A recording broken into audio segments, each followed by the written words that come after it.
Welcome to BWI Live. I'm Thomas Frank Carr. It's Tuesday, and we're still digging out from the snowstorm on Sunday. I think we got 13 inches here at the T. Frank Complex. Fitz, snow day for kids yesterday, 2-hour delay today. Is that what's going on? Is that where an 8-hour is right now? That's right. They're gone. I didn't mean to say that vindictively. But yeah, no, they just got off for a 2-hour delay. Nate's playing chauffeur as I did last week. So it's it's good time to balance football and podcast and parenting, which usually in that order. So let's talk football. Yeah, I as the host of the show and leader here on the YouTube channel, I give our people here on the channel the number one priority is be a dad.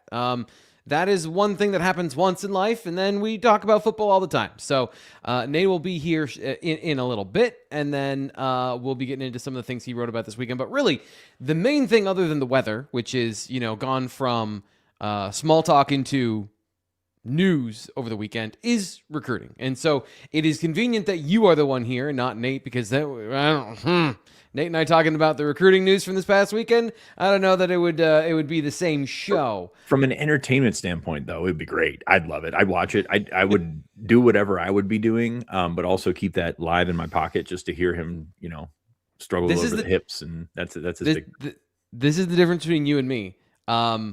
Cringe humor, like The Office, makes my skin crawl, and I know just from interacting with you, it is your favorite thing in the world. And so I would be dying on camera, and I would be dying inside with something like that happening. I learned a long time ago, my wife can't watch Meet the Parents. She can't watch stuff like that. No. It just is like she'll walk out of the room because it's so cringeworthy, and I'm sitting there laughing my butt off, and it's just yin and yang and all that kind of stuff. But, circling back around, I mean, you've got the channel. The channel is your child, and you've treated it as such, and that's why the numbers are as they are. I would say most popular Penn State football podcast out there and show out there. So we appreciate you taking care of it, just nurturing it and turning this into a monster. And we continue to encourage people, as I stumble over my words talking about how great we are, continue to encourage people to like us, follow us, and do everything that can help us continue to grow, because that's the thing. There's this YouTube algorithm is tricky sometimes, but it's also a bit infinite. So if we could continue to get those numbers up, it'd be great for us. So we appreciate, number one, the work that you do, because you're all in on this, and also the subscribers, followers, whatever you want to call them. We appreciate you guys following along with us, because sometimes you're under 2 feet of snow and you don't know what to do, and you just want to hear somebody else talk about football for a little bit, and hopefully we can help you out with that. Yeah, our new goal each episode now is to get, if we can, 500 likes on the video. That seems to take us from one category of distribution on the YouTube channel to the next. And so if you can help us out with that, a quick like right now for the people watching here helps go a long way. By the way, happy schedule release coming out today. This should be a national holiday for Penn State football fans who have been asking about whether or not they're going to get the schedule. It is happening today, so Greg and I will be breaking that down tomorrow. But any general thoughts on the schedule and as it is released, I think this afternoon or evening on the Big Ten Network? As always, the scheduling and the bowl game placement, all that kind of stuff, incredibly selfish on my part. I look at when I want to go where. I want to go when it's warm to Washington. I want to go that little end of September, first weekend of October in Chicago for Northwestern. I always like that. Other than that, we'll work around it and see what happens. But, the schedule, as I said before, it looks easy. But I don't think that's the case in college football anymore, with so much roster turnover, with so many things that can change on a dime. Especially you look at schools on that list that are adding quarterbacks, and that can change everything for a program that's really struggling. So I'm not ahead on the helmet scouting. I think that, yes, Penn State does not play Oregon. They do not play Ohio State. You've got some. Now we have to add, you do not play Indiana, right? You do not have a situation weird where you're looking at the top of the top, because those programs, I guess you can lump Indiana in there with a national championship ring, have been the consistent winners there. But you still have, you still have Michigan, you still have USC, you still have Washington, the schools that can, and have caught lightning in a bottle at times, and can be really, really top of the conference program. So yeah. I don't want to jump too far ahead on the helmet scouting right now, but Penn State is in a pretty good spot, and they've got a roster that's still in work in progress. So those other teams are looking at Penn State, not knowing what to expect either. So I think that is how we look at the next couple of hours. I guess that's this evening that it comes out. But you look over the next day and see how that's going to come out. And I'm excited to hear what Greg has to say about it, because Greg's going to talk on the Wednesday show about it, I'm sure. And he's got all kinds of insight and all kinds of opinions. He's actually better on text, and he's better in talking to him in person. But what you get on the show is pretty good too. He's far more he's far better at talking about the schedule than I am, for sure, because I'm not on the travel squad, so I stay here. He's been to every single game. He goes to all the games, and so he's the dude that we'll be talking about rightfully with the schedule release coming out tonight and tomorrow. So just to start the show here, that's what's coming up as far as major news for the team. But this past week, the team did go back into the transfer portal and get one more player after the portal entry had closed. There's still time to add players as long as you can get them enrolled at your school. And one of those players is a quarterback. And whenever Penn State gets a quarterback of any kind, we do have to talk about it. We do have to look into it. We have to make sure we know, what that player can do and could be for Penn State. And this past week, Penn State got a player that I know you've been tracking for quite a while to join the program. So who is the latest Nittany Lion passer, now the third one out of the portal? Yeah, you look at what Penn State was trying to figure out, and the quarterback room needed a complete rebuild. Jack Lambert, the only holdover from last year, walk-on from North Carolina, who's been a practice squad guy for a couple of years. And they bring in Rocco Beck. They bring in Alex Mansky. You bring in guys that, are going to be at the top 1-2 of your depth chart. And then you got to figure out everything between it. Like you look at Peyton Falzone and Case Evans, two guys that they brought in the December signing period that are here now on campus. Very different quarterbacks, but also guys that I don't think are quite ready to make that jump. So how do you bridge that gap between 1-2 and then the 4-5 that you just brought in? You've got Trinidad Chambliss set an unrealistic example of going down to the lower level, finding a talented guy and making it work. This is not that situation. Like, this is not a situation where he's going to come in and challenge Rocco Beck. Connor Barry, by the way, I guess I didn't really say the name. Connor Barry from Christopher Newport University is not going to come in and push to be the starter. I don't think he has that indication. The first time I talked to him, he said they want me to come in and compete as a backup. That's great. He's going to be a walk-on. He's going to be a guy that comes in, fills out that roster, and maybe provides you some sort of experience, provides you some sort of insight on how things work at the college level. D3, a very different level, but a college level nonetheless, a college approach nonetheless. And I think he can really help out those two young guys by bringing them in and kind of showing them the ropes. And I think it's going to be one of those situations where if this guy ends up maybe a GA or something down the line, that makes a lot of sense. So going out and getting a quarterback is a bit misleading, because you've got your quarterback. You know what you're going to get with Rocco Beck, or you have a good idea of what you're going to get with Rocco Beck. So bringing in Connor Barry solidifies the room a bit, gives you another arm. They're going to need another arm in the spring because Rocco Beck's coming off of a rotator cuff surgery on his non-throwing shoulder. So that's going to take a while to sort itself out. So you've got a guy that's, hey, he's a D3 player, and D3, there's a lot of good athletes in Division III, but sometimes physically they're not quite there. That's why they're a Division III. So there's reasons they fall through the cracks, right? There's reasons why they were not obviously scattered. And Connor Barry, 6'1", 205, also a lefty. So always a difficult read when it comes to your eyes and your brain as to how does his throwing motion work? What's the arm strength? It always looks strange for lefties, even if it is, on par with what they would be if they were just throwing with the right hand. Yeah, definitely. It's going to be different, but it's also going to be a guy that can, sit there on the chalkboard and take you through some of the things that he's seen. I mean, the Division III level, and I know you sat down and watched a bunch of film yesterday. God bless you. I mean, it's different down there. It's different camera angles, different it's pretty similar to the high school recruiting. Honestly, I've seen better high school video than what the D3 is working with. And that was my I made this joke on the chat thread over at bluewhiteillustrated.com. I actually it's a watch along. You can watch it on YouTube. I put some of the links, and then I just highlighted some video parts of the video to like, hey, this is what I'm looking at. And somebody was saying like, can't believe you're watching this. And I was like, it's more about what I'm missing, and hopefully the analysis is still good, because, when you get to this level of D3 quarterbacks and things like that, you want to make sure you know what you're talking about. And if you can't see the safeties, you don't know what they're looking at. And if you get high school angles, like, it's fine for a high school quarterback to do that analysis. But then when you're talking about, like, Connor Barry, redshirt junior, is he going to compete? Is he going to be part of the program?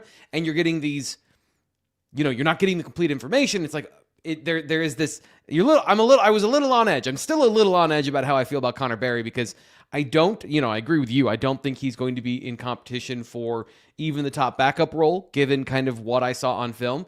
At the same time, like, that D3 level and the parts around you, his offensive line, there was pressure in his face every single play. Right. Like, every single play, free runners. And so then there's questions about, like, why are there free runners? Who's setting the protections? Is he setting the protections? Can he not change the protections? There are more questions than answers by the end of the analysis, and that's part of the intrigue about these players. Although I agree, I don't think this is a guy who's going to be the next Trinidad Chambliss or Cam Ward. Yeah, no, I again, setting the expectations there would be foolish. But number one, I've known a lot of D3 coaches. That is, like, the hardest job. Like, you are recruiting. Yeah. Number one, you're at a D3 school, so the salary is not quite what these guys are making at Penn State. And then you got to go recruit guys, and you can just have the rug pulled out under you by a D2 school, or anybody can come in and pluck your guys when you're recruiting them. And by the way, you don't have scholarships to give up, so that kind of hurts in terms of the pitch.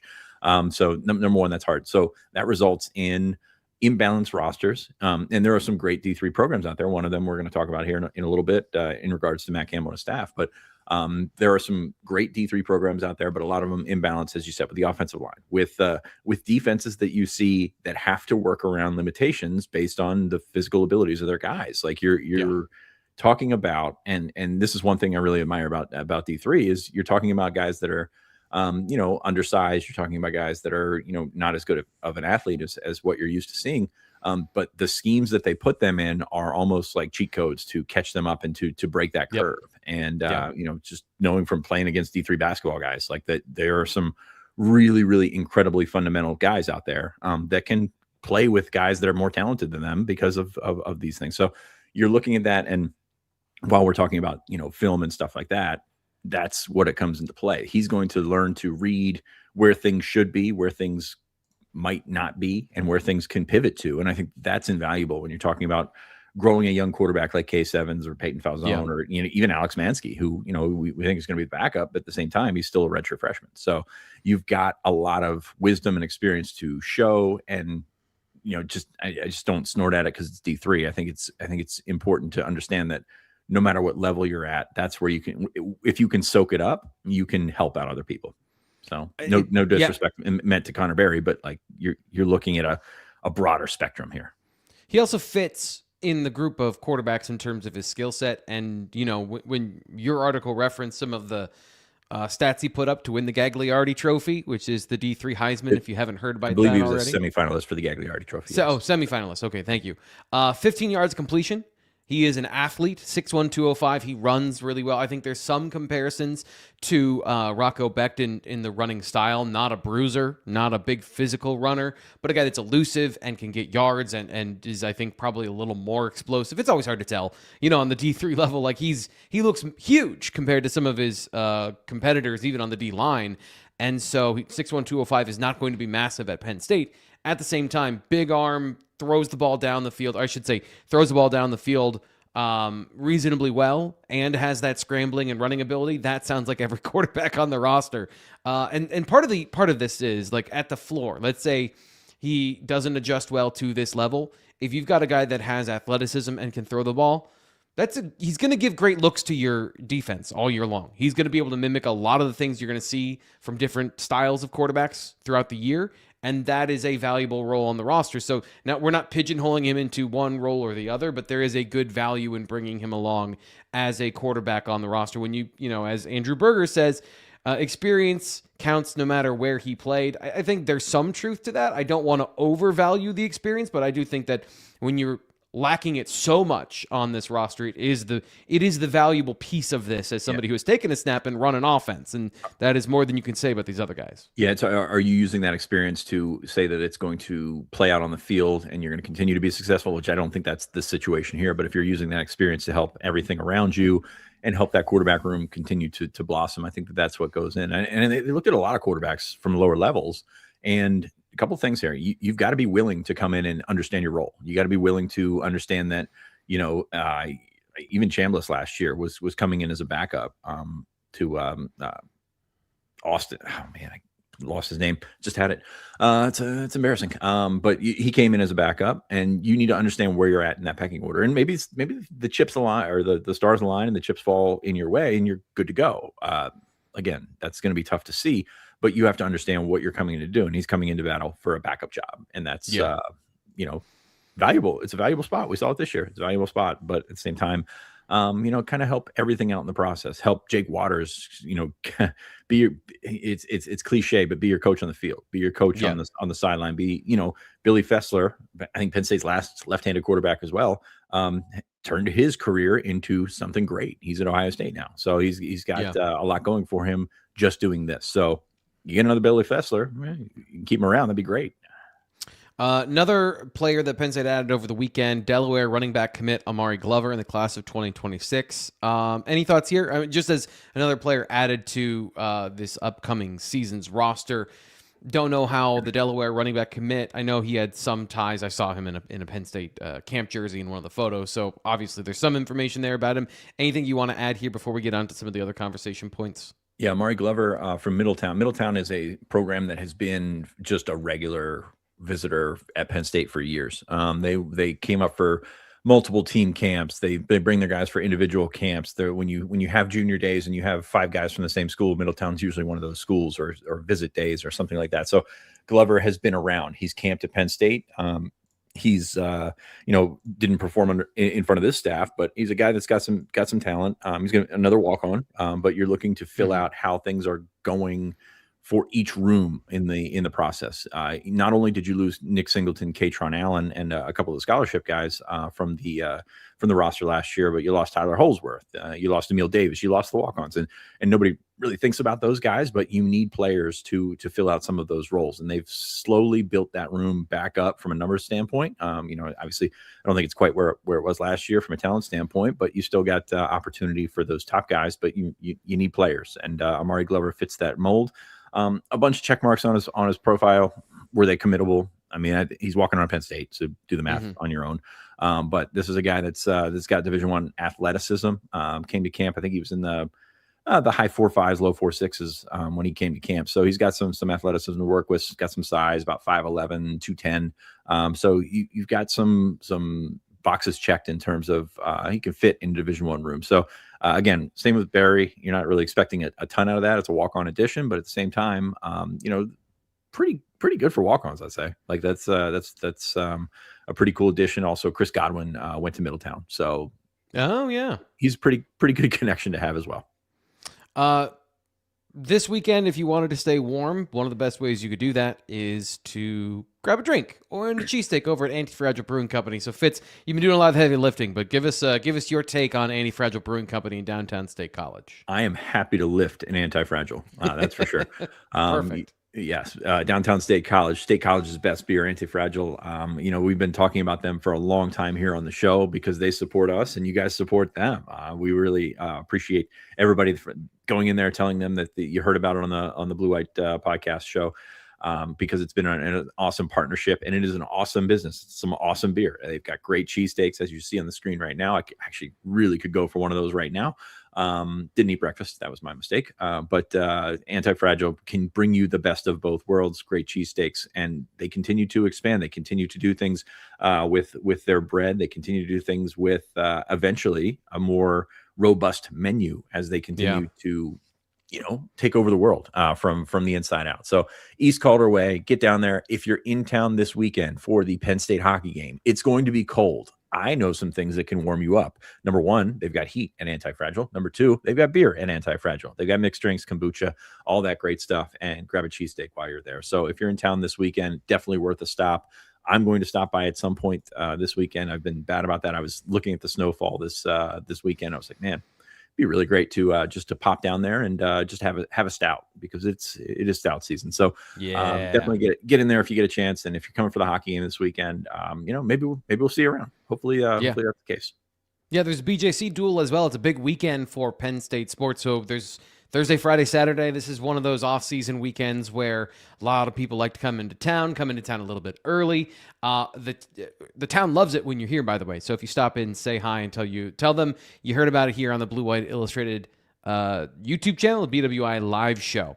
So let's get into the recruiting news from this past weekend. It was a official visit weekend, and we're going to be previewing the next one and getting some follow-up analysis from Ryan Snyder on our Thursday show. But it's the off-season. It's the end of January. This is the news, so we're going to be spending a good amount of time, especially before Nate gets here, to talk about recruiting. So just give us your overall impression of how the weekend went and the feedback about junior days on Saturday, given the snowstorm and kind of the feelings around the program with that kind of hanging over the weekend. How do you think everything went this weekend? Well, Keemon Spell didn't show up, so it was completely ruined. As and it's obvious he's not coming at Blue Eyes Thursday. No, I mean, you look at the weekend and a couple of weather casualties, not just Spell, but a couple of weather casualties. That was not great. I'm not gonna lie. It's like you would love to have him there. You would love to have him get involved with some things, because I think Penn State made some good strides with not only guys that they've been, recruiting for a short period of time, but also guys that have been committed before. And Khalil Taylor, Gabe Jenkins, both of those guys announced official visits for June. So you got some momentum going back on that side. The Spell thing is interesting because he still intends to go to Georgia this weekend.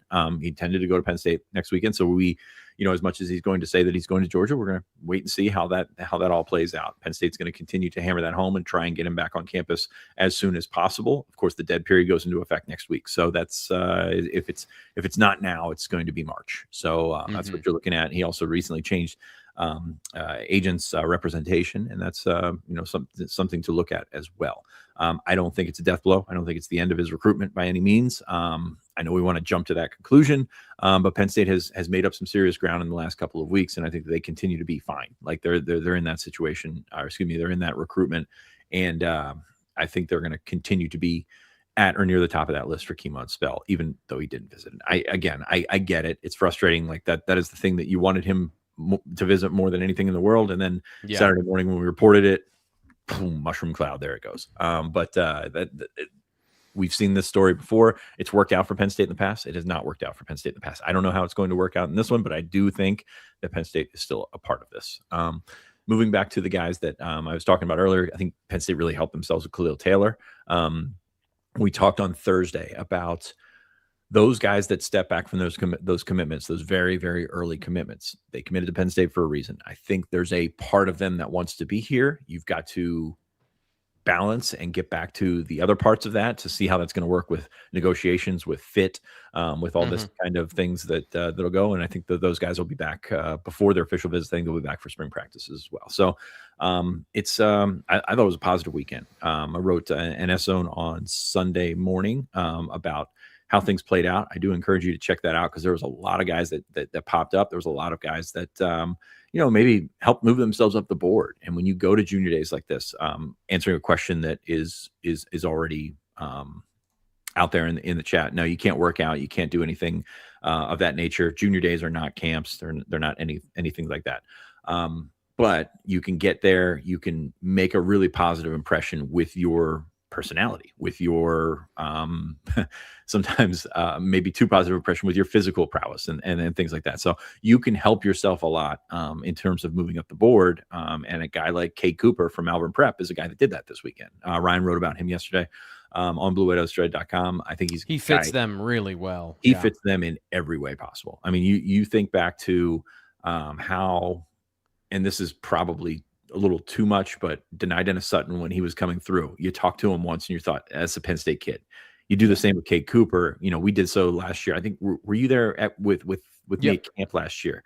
And man, that kid is awesome. So I'm from a personal rooting for standpoint, root for that kid wherever he goes type guy. So Cade Cooper is a guy that's very impressive and really I think he helped himself. And I think Penn State helped themselves with Cooper this weekend as well.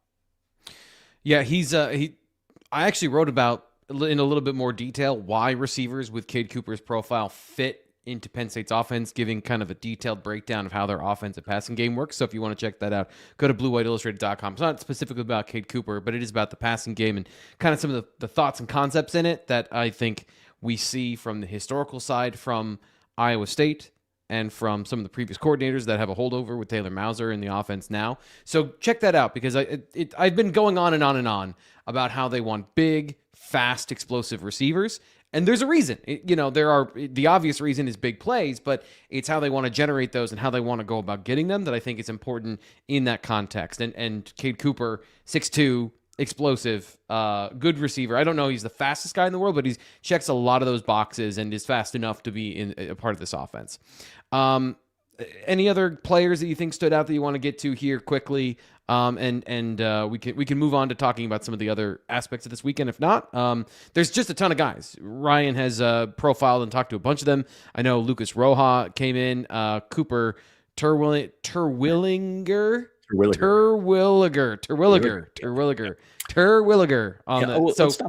else you want to talk about. Let's stop on Cooper Terwilliger. He is the #1 tight end from South Dakota. So obviously fits the staff really well.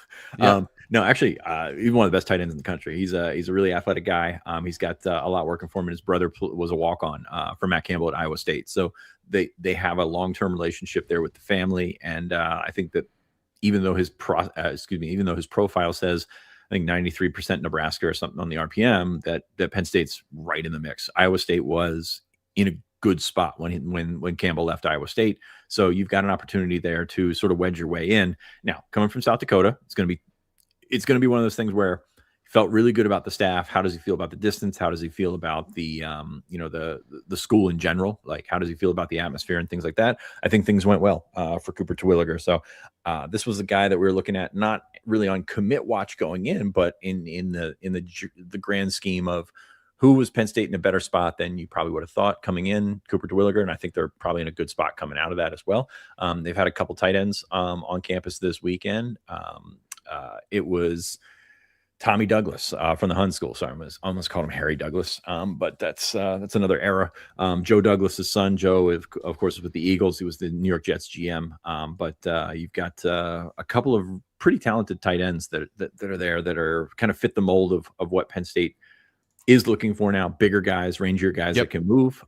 You've seen it, T. Frank, when looking at these potential changes in position. And I think they're slight changes. I don't think they changed the overall profile, but Benjamin Bramer is different than Luke Reynolds, is different than Andrew Rappelier, is different than Khalil Dink. You've got different things here. So what more of a Theo Johnson build, 6'6", linear. There is some room because they do have two different tight end positions in the offense. One that's more of the H-back role, but from what we've seen, the guys they prioritize are those true wide tight end bodies, 6'6" and up, and really like that move well. So it's kind of like on the high end of what you were looking at with Penn State tight ends on the upper end of the register where they were seeing some of those guys. It's really just like within that bandwidth, they prefer some of those guys, it seems, with length. Yeah, and Sean Kerr is another one committed to Virginia. He wasn't here this weekend, but he's been a guy that Penn State's popped up a couple times on campus and in home to see him. Let's see, T. Frank, where should we go next? George Parkinson. We talked about him a little bit on the show last week. We talked about Cade Cooper being from Malvern Prep.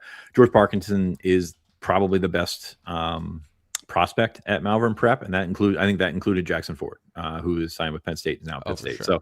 Parkinson is a top level guy. We compared him on the show to Luke Waitful last week, and I think that's it's pretty apt. It's going to be a long time between now and then. Waitful's going to end up a 5-star and ends up really high in the rankings, but Parkinson is a guy that kind of fits in there. He's also got some connections with. He works out with Dane at Garage Strength, and we know Dane well. With Nick Singleton, with some of the other guys that have come through Berks County. So you kind of wedge your way in there, and you look at this guy, and he kind of fits what anybody would want, number one, and number two, what Penn State is looking to do at defensive end. Yeah, 6'4", 225 as a defensive end, and had power like a senior. He's a strong kid, sophomore. Yeah, he's like a powerlifting type kid. Yeah, young in his development and still has those. That's what you're always looking for. This is why I always say, like, I had a problem of not seeing some of the guys that were late risers for seniors at Penn State's camps because I ignored all the blue shirt guys because if they weren't already committed, they weren't already guys. I was looking for the guys that were wearing the gray or the black shirts that were the size of juniors and seniors. And for those that don't know, if you went to a Penn State camp previously, they would designate different classes with different colored shirts, and so you could tell them apart just visually. And one of my favorite things to do is find the guys that were way too big for the shirt they were wearing, and that guy would end up being a prospect 2 or 3 years later. That's what we're talking about here with George Parkinson, and I think a guy that's going to be in that Luke Wayful conversation at some point when it comes to the national competition for his services. I mean, these guys have laid it out pretty clearly already.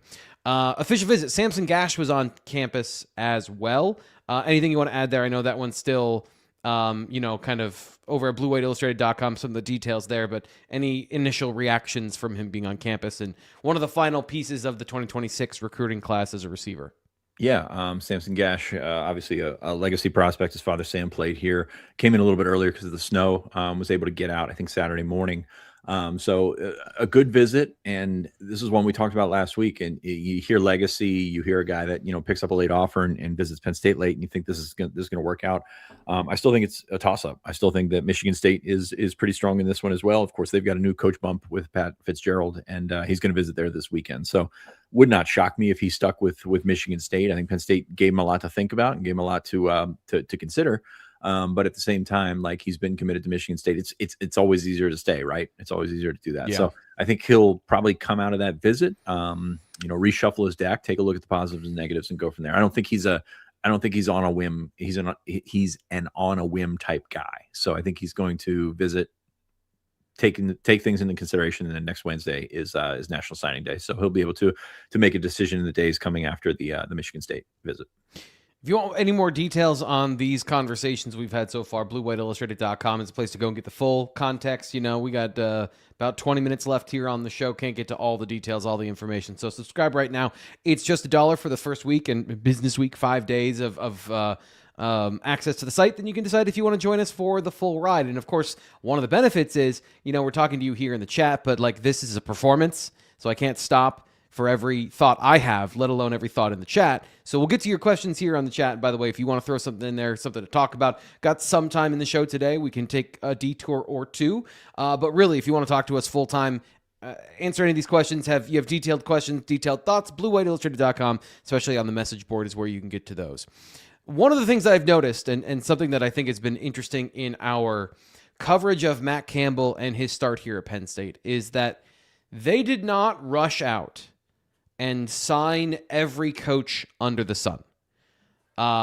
They have been building out their staff methodically, and it's just one of those things that keeps happening, where last week they had another defensive analyst, Matt Capone, from North Texas, is added to the roster. Any thoughts on the situation here with Capone or the staff building in general? Because we focused a lot on the team building, rightfully so, but there's been this question about, like, how are they going to handle the resources? How are they going to handle having more of everything? And at least that's my initial impression, is kind of the methodical approach, making sure that some of these guys have ties. And I'm just curious if you saw anything else that you were interested in with this conversation. Yeah, get ready for the ties here. Mount Union. We talked about D3 football earlier in the show. Obviously, Matt Campbell's there. Nick Sirianni, a D3 Mount Union guy. A lot of these guys on the staff are Mount Union guys, and they're getting the band back together here. With Matt Capone as one of those guys. He was a play caller at North Texas, and whatever you think of G5 or whatever, if you've risen to the level where you're calling plays for a FBS team, you're probably a pretty good coach. Like, I understand that everybody sucks and everybody is terrible at this, but if you've risen to that level, you've impressed enough people to get somewhere. And I think that experience at every rung of the ladder is really important. And Capone has been all over the place in terms of calling defenses, of being around smart defensive minds and things like that. And again, it goes back to these guys with the chip that is put on their shoulder by playing in a Division III school. And as a lower level athlete myself, like, that exists really, really prominently. This stuff is pretty typical, right? Cluster together, get your guys together, and think that you're going to know more than the other person. And will that happen? Could not. I don't know. But I don't think an analyst hire right here is a situation where you're judging the entire prospect. Like, what I'm trying to say here is, you're going to see a lot of guys from Mount Union. You're going to think, oh, he's just hiring his buddies. And I think that if Matt Campbell just hired his buddies, Matt Campbell would have been out of Iowa State a long time ago. He would not be in the Penn State head coaching job. That's not how all this works. You look at bringing in the best minds that you possibly can. If you happen to know how they think, you happen to know how they operate, that helps a lot. So you're bringing in your own guys. And this is one thing that we talked about during the running back search, the D-line search. Like, you can go out and find great coaches, or even the DC search. You can go out and find great coaches anywhere. But at the same time, you're always going to come back to the guys that you know best. And that's not like, it is an element of favoritism, but there's a reason behind it, right? Yeah. And so I had to look up to make sure I had this word right, and I'm not just doing pop psychology. It's the ethos of the person. So somebody coming from Mount Union has been given the same character, spirit of a culture, and community. Sorry, I was reading part of the definition.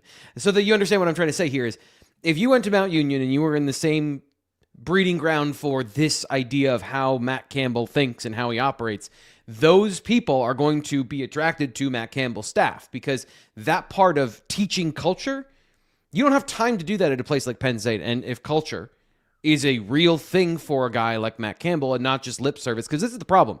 Everyone says culture.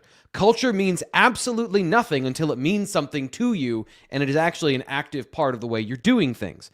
And so that's always the tricky thing when it comes to coach speak, because everyone says culture, but then if you don't act on those things, then it is just lip service. So one of the things I'll add here is, it's not just that they went to Mount Union. It's not just that they have previously coached with Matt Campbell. It's that they also have to go other places and prove their mettle. So, for an example, Reed Kagi was with the strength coach, was with Matt Campbell at Iowa State. Then he left for several different places, to go to Oregon, to go to Boise State, and be a director of sports performance at Boise State before he came back as the full-time strength coach for Matt Campbell at Penn State and at Iowa State and now Penn State. So it's not just a blind belief that if a guy I like is going to be, promote from within and hire from within, there has to be a certain amount of proving it, even whether internally or externally, to get one of those jobs. So it is, trying to trace and learn these things through, what they've done previously. That, I think, is a part of an element of this, where Capone went to North Texas to be defensive coordinator. And, I haven't studied to see how much success he did or didn't have there. But there is that element of, it's not just, it's not just crony football coach stuff. It's also, there's reasons for those things that we're talking about here. Speaking of our cronies, Nate Bowers joined the show. Nate, how's that for an introduction? How you doing? I'm a crony. Fitz and I work together. We're friends. You're my friend, T. Frank. Friends. I mean, that is too, which is crazy. That is how I got this job. Is I said hi to Nate at a press conference. We talked, and then he was like, "Hey, yeah, you don't seem like a horrible person." So that's how it works sometimes. And I still think I'm probably right. Yeah, you never know. You never know how long the con is when it comes to somebody who's trying to hoodwink you. Any thoughts on this conversation we've been having? You were backstage listening, and I don't know if you were reading the chatter. Just the way that they've been going about building the coaching staff and taking, it feels like there's just a drip, drip, drip of these analysts being added to the staff, as opposed to a flood of them all at once. Yeah, I think that's probably to be expected. That's kind of how they built the team, and that's kind of how they built the coaching staff, right? Is just figuring out who is the best suited for the job in the moment. I was interested in the, hiring your friends line of thinking, just because the whole idea behind most of this is just get as many people to be enthusiastic about the same plan as you can, right? It doesn't mean that you can't have differing opinions, and you want to have other voices and all of that stuff. But at the end of the day, you want alignment. Yes, the fancy word alignment. What are you working on? Let's pivot here. Let's talk about something. Basketball. Yeah. No, I'm kidding. I don't have any intelligent questions about basketball. I apologize. As the 100th show running, I don't have any intelligent questions about basketball for you. You wrote about the offensive line. That was the thing I saw from you the other day that I wanted to get your thoughts on. I know you were kind of like you've been kind of trying to take stock of the roster, and you've been given some previews of where things stand at this point after the rush to build the team. So going through the offensive line and going through that, what did you see? What were your interesting takeaways from that process? Yeah, I mean, if Donka is what everyone hopes that he is at Penn State, that's not a bad building block, right? I mean, I do think that there's conversation for, and I'm actually kind of interested to hear your thoughts on this, T. Frank, but tackle is really important. And I'm assuming left tackle is in his future. And yeah, Fitz, you and I have been talking about this a bit about the tackle position. And Nate, I actually don't have a good answer right now. I think that's a logical thing to say. And I think that is the place to start. But then you have the familiarity of production. We've seen him at right tackle. He's been very good there. And so I guess I'm just going to bounce this question over you, Fitz. As far as starting a tackle and working inward, I think they retained 4 really good players. Really good talents, I should say. Right. How are you going about building that room to get the best production?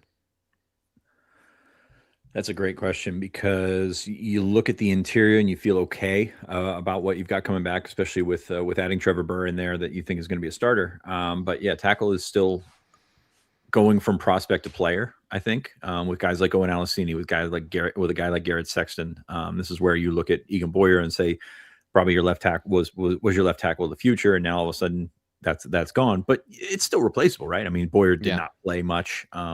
Still think the world of him as a prospect, but was not a player, right? He was still a prospect. So that is what you're looking at. And Donka is just going to be an anchor, right? Donka is going to be a guy that if they're going to put him on the left side, say this is, it's all going to go through you. And I know they brought in a center in Brock Reicher that's going to compete with Dom Ruley on the inside, but like everything's got to revert back to Donka in a way. He's got to stay healthy, number one. But he is an incredibly talented guy. So I'm excited to see his progress. Hopefully he's better at left tackle than he is at drawing. I don't know if you guys caught the Penn State video that came out last night. That was pretty good. Not gonna lie. But wonderful personality. But I think that we can get past the personality and talk about him as a football player because you think he's a pretty good football player. So that's the guy you build around. Can he play on the left side?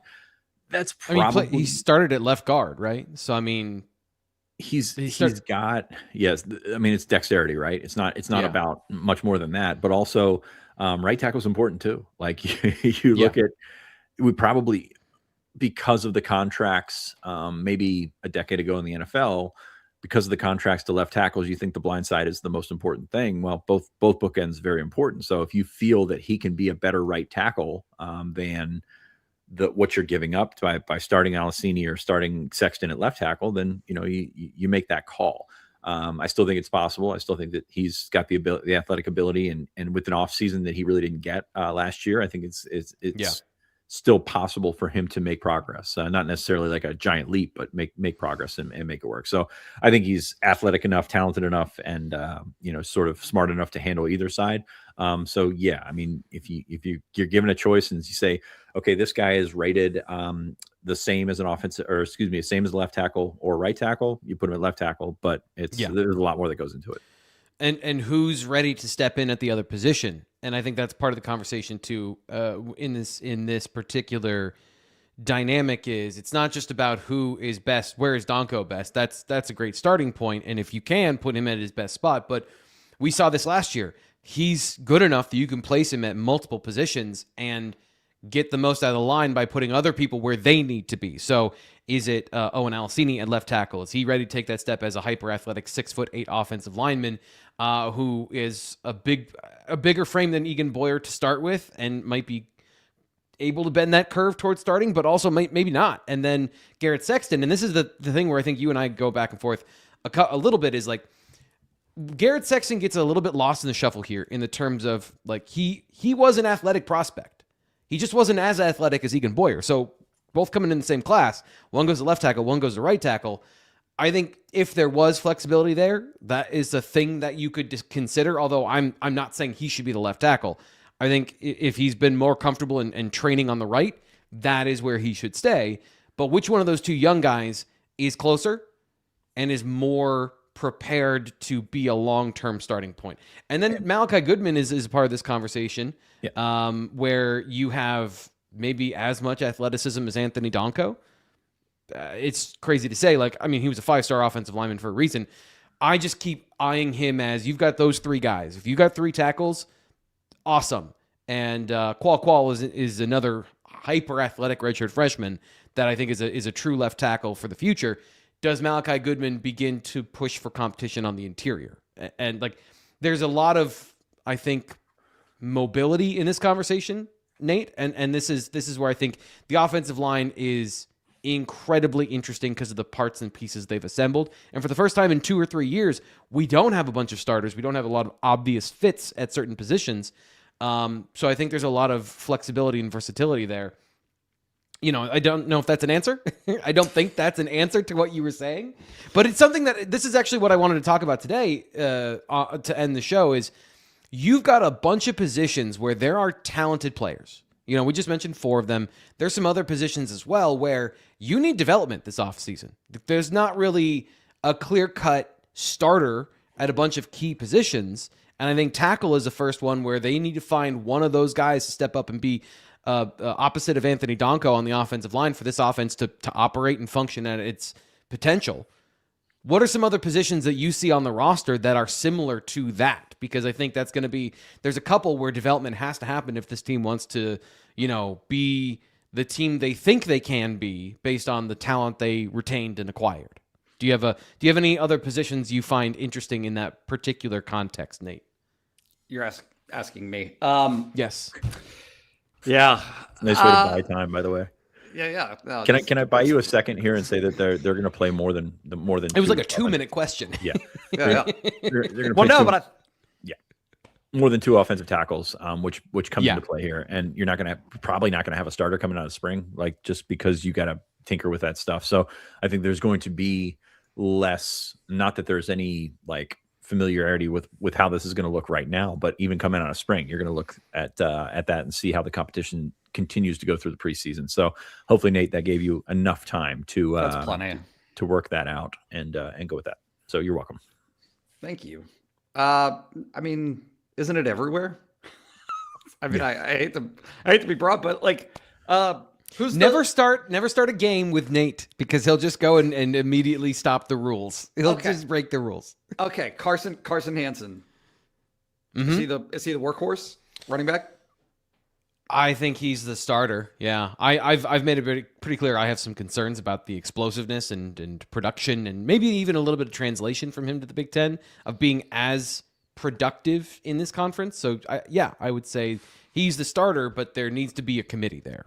Okay. Sowell, Eskildsen, and Kobe Howard. What about Keith Jones? I think that's a big one for this offseason. Really, that number 3 receiver and the number 3 outside receiver, that's a very good place to start, because Fitz, kind of going what we talked about with Kate Cooper.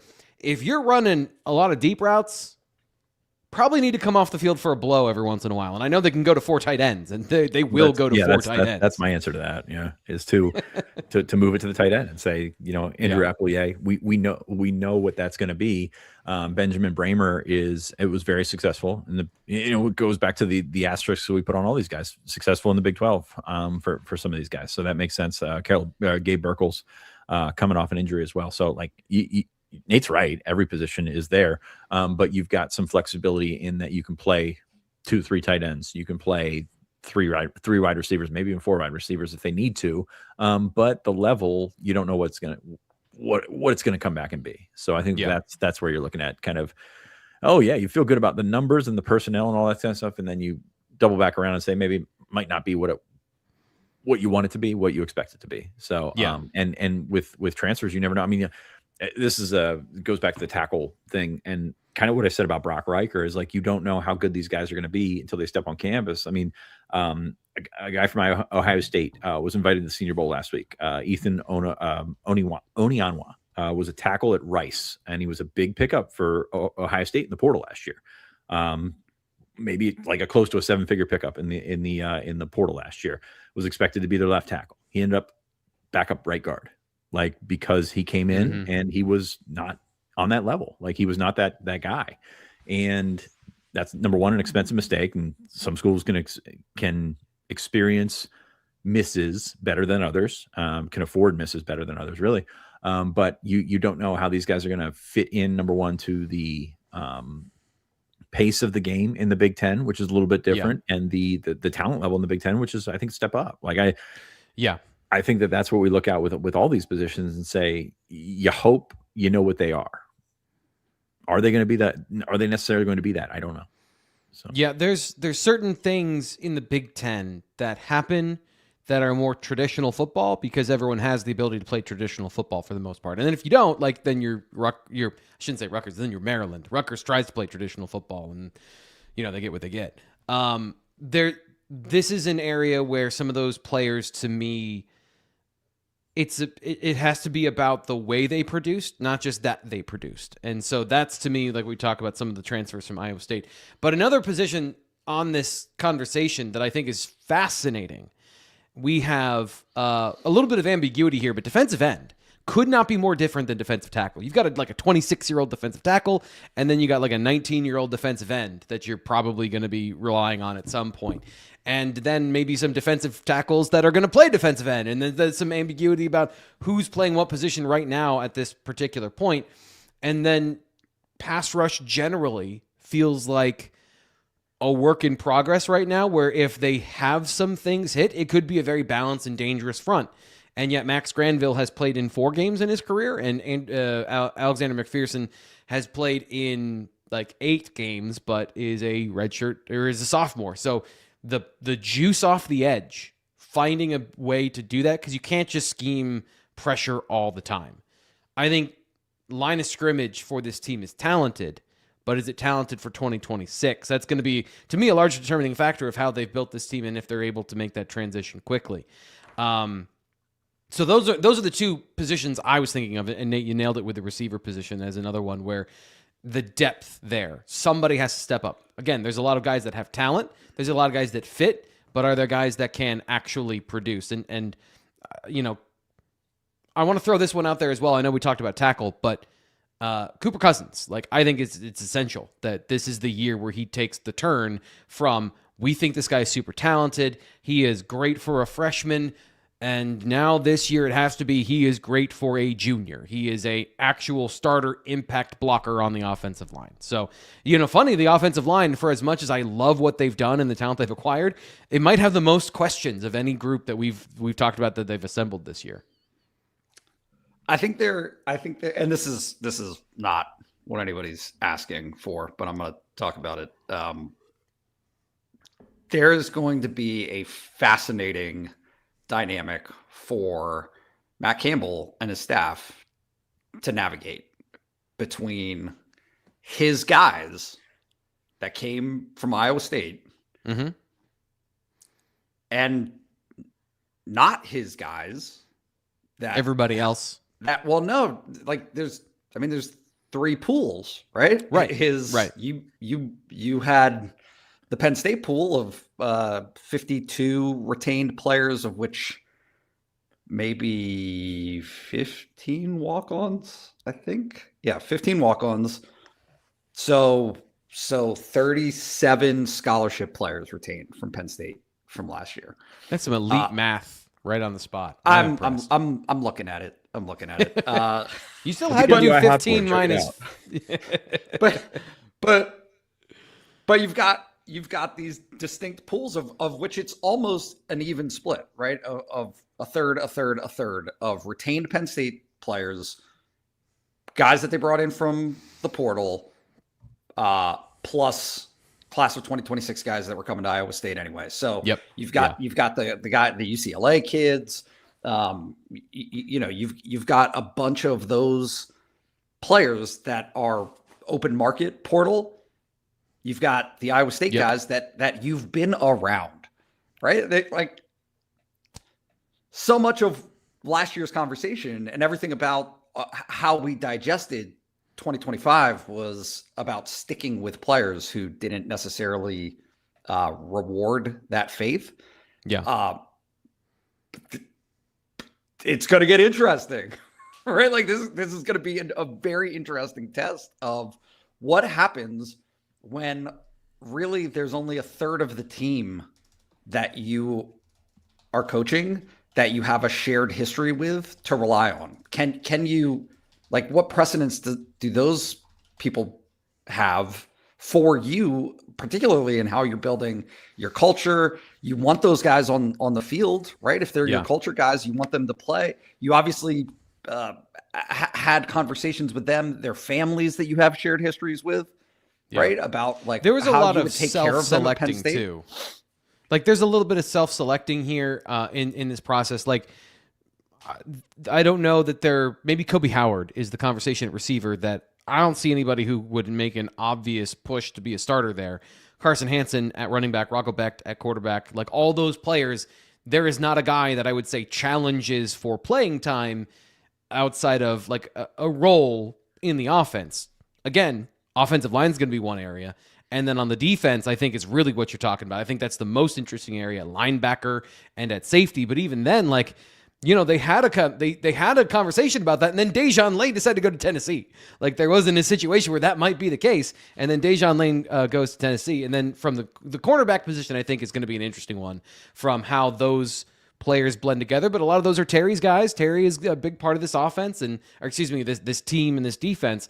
So the culture wide, I think is a very real thing. Yeah. Building relationships with those players is absolutely a real thing. When it comes to the playing time snaps and all that stuff, I think that there's going to be people that have hard feelings. But, like, I guess looking from the outside, I don't see anyone who would be deeply justified in like, well, I didn't start over X because they're playing favorites. And there was a little bit of that self-selection in the process of building the team. But how do you build the trust to get those guys to buy in and be like, no, this team is exactly what it needs to be? I think that's absolutely fair. That's why corner is fascinating, right? Like, you look at the replacement, the essential replacement of the safety room, like new guys all over the place. And also corner is the same. You didn't bring in many guys that are going to play corner. Jeremiah Cooper came in, I think, listed as a corner, but going to be a safety. Like, you're looking at very different segments, even within one unit on that defense, where Terry's like, I got my guys, I'm good. Like, you don't have to go out and find guys in the portal. You don't have to go out and supplement numbers and things like that. So I think that's a fascinating dynamic. And you've got, defensive end is a spot where you're probably looking at not as much depth as you want, right? Not as much talent rotation, all that kind of stuff. So how do you work around that? How do you bring in that Mount Union D3 kind of attitude of how do you go around that? And maybe you move a linebacker down. Maybe there are so many things that lie ahead of them in terms of being versatile and being and supplementing certain spots, which I think defensive end is still a worry point in my end. In my mind, I like the talent that they got on top there, but how's Max Granville going to come back from injury? How's Kemishu going to take that next step from?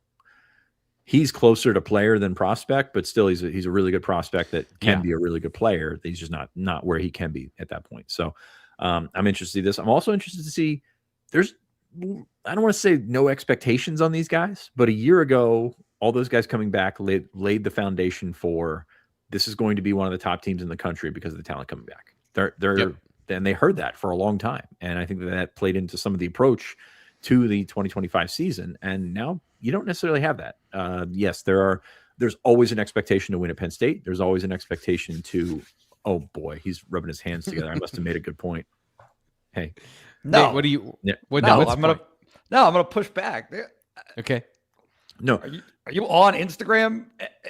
No. There's always expectations. There's a difference between a 12-0 expectation and a 9-3 expectation. Like, that's true. I think that you're taking a look at number one, job security for all these guys. Like, you can't go out there and win 7 games 2 years in a row at this program that's been essentially a 10-win program for several years.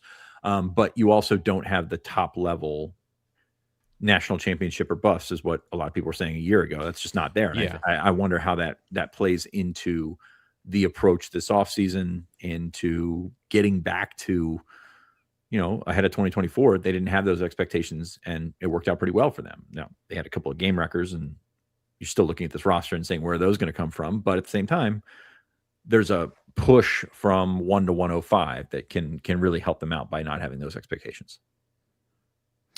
Nate, you've been doing another series. Last thing here from me, question. You've been doing another series of kind of getting a scouting report from the Iowa State side of things, from former people that covered these players that have come over from Ames. So just give us a quick pitch on those and what you're working on this week at BlueWhiteIllustrated.com. Yeah, they're just trickling out. Bill Seals, who is the publisher at Cyclone Report, was very gracious with his time. He gave me 30 minutes, and we talked about everybody. So, I mean, all the guys that came over from Iowa State. It's interesting. Iowa State is a program that I think culturally had low expectations for a long time, and Matt Campbell obviously elevated those expectations and made it a place where you can win. I think there was a ceiling on that, maybe culturally, in terms of what the expectations were, right? Like 9 wins, 10 wins, that's a great season at Iowa State. So the way that he processed some of that stuff is, hey, like, playing hard, effort, that's part and parcel, right? That's coming. That's great. You're gonna get that from right where Matt Campbell goes. That's what you're gonna get because of him, yes, and the players he's helped instill it in, the players that they recruited in the first place, right? Those are it's all program fit stuff. So I think that Penn State fans will obviously like and gravitate toward that. I think that he had some level of reservation, and I do as well, about injury status for some of these guys. Like we can't have a conversation that Iowa State was plagued by injury last year, and it really set them back. They lost 4 games in a row for a season that had higher expectations, right? They thought they were going to be better than 8-4, but the number of injuries at key positions really kind of impacted that. And when injuries like that happen, and they're long-term injuries, as some people would call them, I hope we get to say season ending. If there's one thing we can change, I hope it's that. This just. Look, that's not even my point, though. The point is, no, I know, season-ending injuries. It's not as they're gonna happen. Well, no, it's not as though January 1st happens and they're all good. Right? It's not if you get, and Donka is a good example of that, right? If you get hurt in November, there's a time, there's a process to that to getting back. Speaking my language to where you need to be, and it impacts things developmentally, which is right now this crucial part, right? Devontae Ross is a guy who last year we talked about all summer, hey, what does that mean to not have this time? And you saw it, right? You Andrew Rappleyea, right? You see it in terms of what these guys can do at the beginning of the season when they're coming off of those types of setbacks. If there was a T. Frank was right button, I would have played it already. I said that last year, said the year before. And I think you make a great point. Some of these guys that are coming over here, they're coming off injuries, and they're not going to be part of winter conditioning. They're not going to be part of spring practice. That is valuable time in the offseason to get better at football. The saving grace, I would say, is that some of these guys are seniors, and so and a guy like Becht, at the very least, physical development is not necessary. His game is cerebral. As long as he can throw the football, that should be fine. But when it comes to some of these other players, absolutely, I think that there's a conversation about those aspects of Tony Rojas coming off a season-ending injury in September. And right now, we're counting on him to be a starter when we're building the depth chart. there's a bunch of stuff we can talk about here. We're a little bit over time. Fitz, any final thoughts? Anything you want to promote over at the site? We can get out of here after that. No, I'm just looking at our front page right now. Cooper Terwilliger update from Ryan went up about an hour ago. Max Hiller locked in a visit to Penn State. I would tell you when it is, but I haven't read the story yet. So check that out, and we'll continue to report. I think Steven said it earlier. It's nice to have actual recruiting updates again, right? It's nice to talk about guys being on campus. It's nice to talk about guys that are actually considering Penn State, and it's nice to get in and get back and get comfortable with that. So get comfortable with us as we continue to cover that. We'll have a recruiting show on Thursday, another junior day this weekend, of course, big sports weekend at Penn State this weekend as well. So just check us out and ride with us, because it's cold outside, but it's nice to huddle in with us and have a good time reading all your favorite Penn State stuff. Just look at that face. Look. You'd love to just snuggle up to Nate and have him tell you about the depth chart at linebacker next year. Alex Tash, by the way, is another guy that we talk about. It's not going to get on my head. He's going to be out for a while, and that's going to impact that preparation for next year as well. We will cover all that. Schedule talk coming up tomorrow. Put a pin in it. Put it on your calendar. Greg breaks down the 2026 Penn State football schedule. We'll be back on the BWI Live Show. Until then, I'm Thomas Frankar for Sean Fitz and Nate Bauer. We'll talk to you then.